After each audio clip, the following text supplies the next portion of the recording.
Good evening everyone. আজকে চলে গিয়েছিলাম একটা নতুন জায়গায়। এটা হলো নন্দকুমার থেকে দীঘার দিকে যে রোডটা গেছে, ওদিকে ভবানীপুরের থেকে পেরিয়ে কিছুটা গেলে একটা চায়ের দোকান। তো এর নাম হচ্ছে অমৃত চা। এখানে দারুণ চা পাওয়া যায়। প্রথমে একটা ঠান্ডা জলের বোতল নিলাম, যা গরম। তারপরে একটা চিকেন স্প্রিং রোল অর্ডার দিয়েছিলাম, দারুণ খেতে ছিল রোলটা। এই যে রোলটা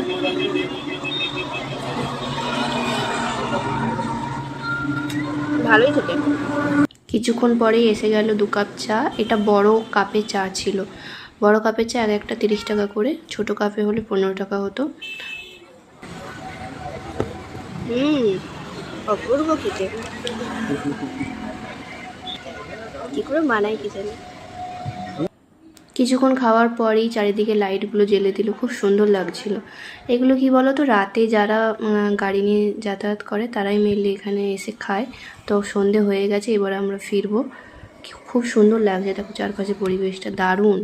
ওই দিক থেকে সব বাসগুলো যাচ্ছে, দীঘা থেকে ফিরছে, আর এদিকে নন্দকুমার। চলো।